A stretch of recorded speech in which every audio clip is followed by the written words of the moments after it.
Saudações, amados. Eu sou Harrison Jamison Neftala, sou pastor e professor de teologia. Neste vídeo vamos falar de como identificar uma fonte segura. No vídeo anterior já comparamos uma fonte segura e não segura. E vimos que uma fonte que não é segura é aquela que funciona num tempo, mas no outro tempo já não funciona. Nós podemos ver isso mesmo nas nossas vidas.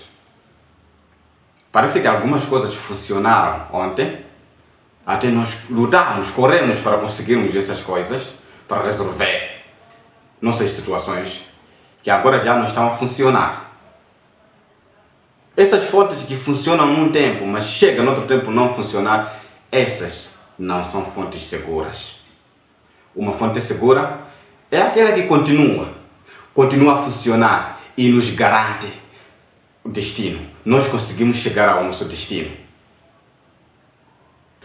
Hoje vamos falar da importância de uma fonte segura, porque a nossa vida é comparada com uma jornada ou uma viagem. Um bom viajante é aquele que fica alegre quando chega ao seu destino. Não é simplesmente o conforto do percurso que nos faz escolhermos um meio de transporte para chegarmos ao nosso destino. É verdade que é necessário termos o conforto ao longo da caminhada, mas este é um meio, não é um fim. Nós temos que ter garantia de que vamos chegar ao nosso destino. Então, somente aquela fonte que sempre vai nos garantir ao nosso destino, esta é que é uma fonte segura. E nós podemos ver que a nossa vida é como uma jornada. Nós temos o nosso ponto de partida e o nosso ponto de chegada.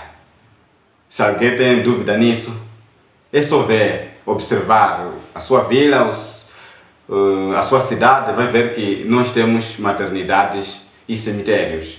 E não ficamos zangados quando nós temos cemitério. Nós não costumamos dizer que não coloque cemitério aqui, senão vamos morrer. Nós temos maternidades e cemitérios mesmo muito antes de Covid-19. Porque o nascer e o morrer é uma realidade nessa nossa jornada de vida. Uma coisa encorajadora, uma coisa que nos dá coragem a todos nós, é que nós sabemos que o viajante não termina onde termina a viagem. Quando estamos a caminhar, quando estamos a viajar, depois de chegarmos ao destino, o que termina é só a viagem, não o viajante. Então, se a nossa vida é uma viagem, isso é claro que o cemitério não é o fim do viajante, é o fim da nossa viagem. O que acontece depois de chegarmos ao destino, essa não vai ser conversa de hoje. Vamos ter um tempo próprio que nós vamos falar do que acontece quando o viajante chega ao seu destino. Termina a viagem, mas o viajante não costuma terminar. Isso tudo, nós somos testemunhas. Ninguém pode sair da junta para Pemba e ao chegar no destino e dizer que assim que a minha viagem terminou, eu também como viajante terminei. Não, isso também acontece com a nossa vida.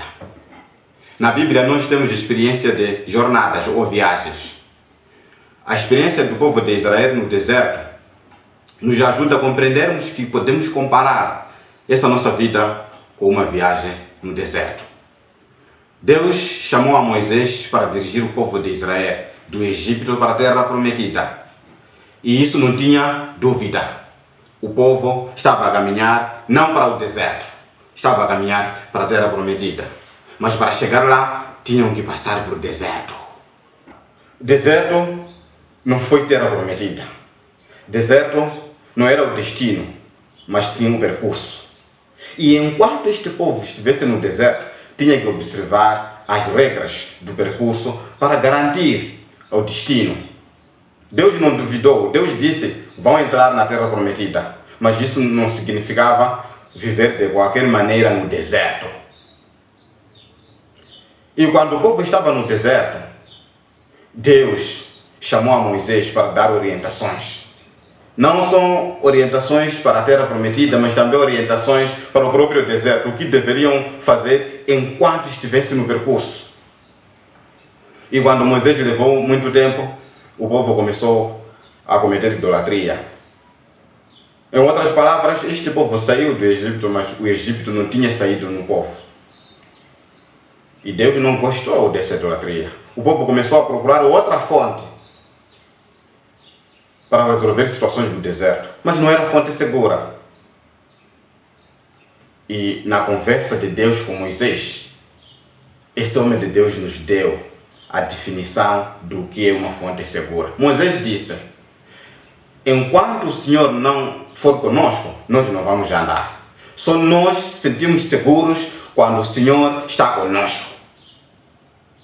Ou seja, fonte segura, meus irmãos, é Deus conosco. Não confundam. Fonte segura não é reconhecer que Deus é poderoso, porque mesmo sem reconhecermos, Ele continua poderoso. Fonte segura é quando esse Deus poderoso está conosco. Nós vamos conseguir enfrentar o deserto porque o Senhor está conosco.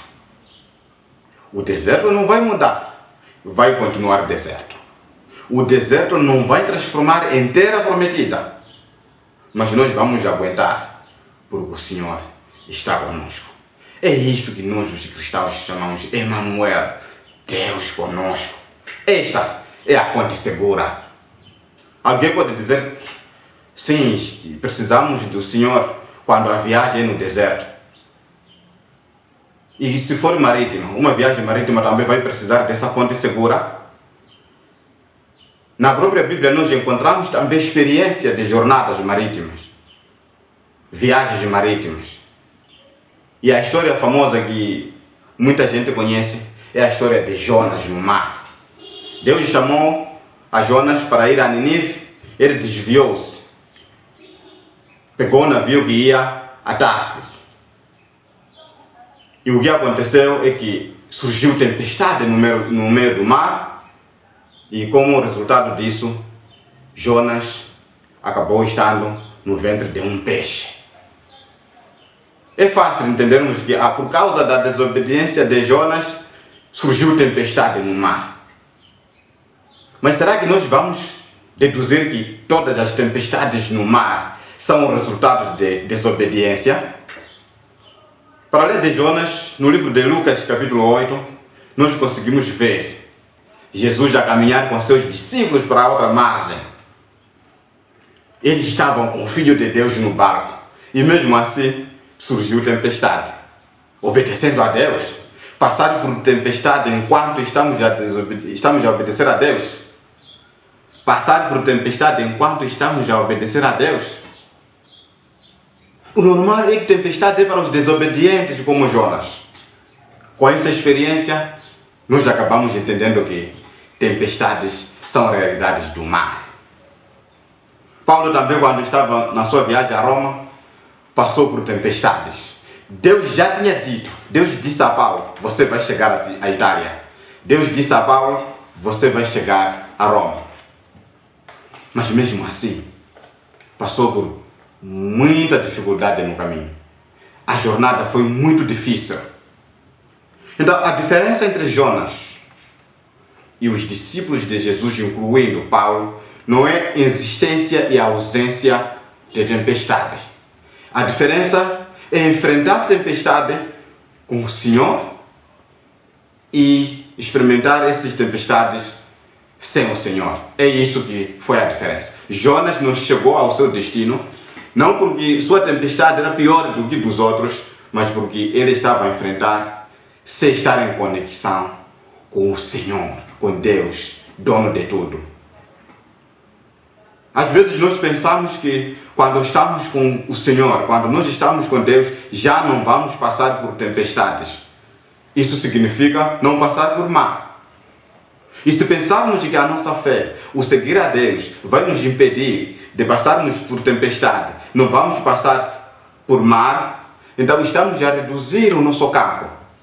Parecer que termos fé significa termos um mundo pequeno, um mundo que não tem outras oportunidades, porque é uma oportunidade de passarmos por mar. Então, a diferença é lidarmos com essas situações enquanto estamos com o Senhor. É verdade que passamos muitas vezes com o Senhor no mesmo mar e não aconteceu tempestade. Passaram muitas vezes com o Senhor sem tempestades. Não significa que o estar com o Senhor sempre vai significar tempestades. Há momentos em que o estar com o nosso Senhor vai significar escaparmos de tempestades, mas a vida não vai ser só essa. Nós devemos estar preparados, estarmos com o nosso Senhor, para passarmos bem o nosso percurso, com ou sem tempestades. E o pior erro que acontece na jornada, na viagem, é quando nós confundimos o percurso com o destino. Paulo, com os outros, estavam a caminhar para a Itália. Essa foi a promessa de Deus. Mas o mar não era a Itália. Enquanto estavam no mar, tinham que se comportar como pessoas que estão no mar. Deus não duvidou. Deus disse a Paulo, você vai chegar à Itália.